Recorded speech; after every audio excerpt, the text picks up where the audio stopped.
મારું નામ દિલીપભાઈ છોટુભાઈ વસાવા છે। એ 5 જૂને જે વિશ્વ પર્યાવરણ દિવસ છે, પહેલાં તો જે પર્યાવરણ પ્રેમીઓ છે દુનિયા અને દેશના તમામ લોકોને શુભેચ્છા પાઠવું છું।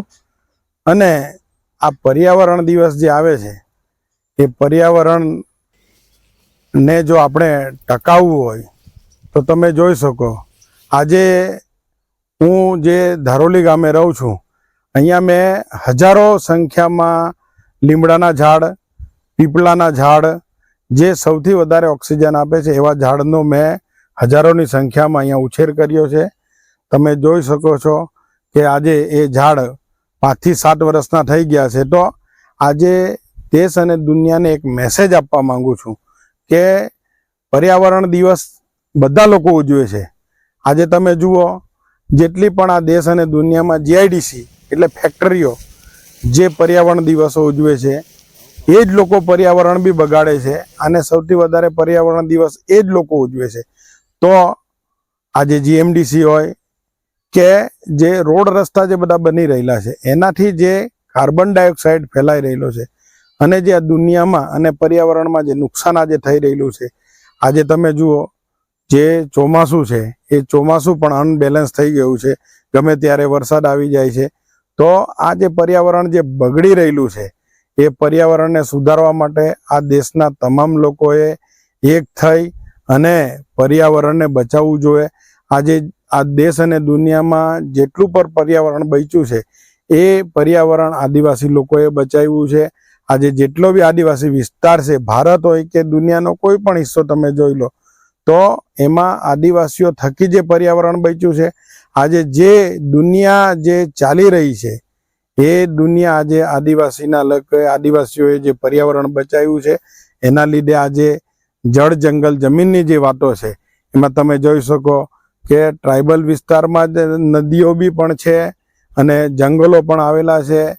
અને આજે જે પર્યાવરણ જે બગડી રહ્યું છે એટલા માટે કહેવા માંગીએ છીએ, આજે મેં જીઆઈડીસીની વાત કરી, તો આપણા દેશમાં એટલી બધી જીઆઈડીસી આવી રહેલી છે કે આ પર્યાવરણ અનબેલેન્સ થઈ જશે।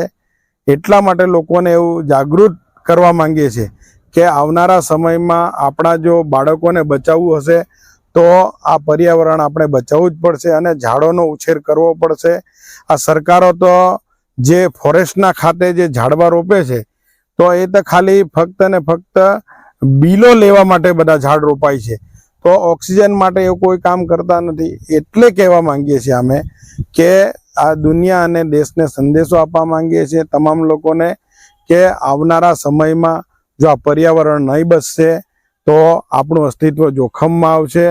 એટલે માટે આ દુનિયા અને દેશના લોકોએ ઘરે ઘરે ઝાડ વાવવાની જરૂર છે, અને આ ઝાડ વાવવાથી જે પર્યાવરણ આપણું બચવાનું છે ને આવનારી જે પેઢી આપણી જે દર પેઢી ચાલવાની છે એ તો જ ચાલી શકશે। આ સંદેશો હું આપવા માગું છું બધાને।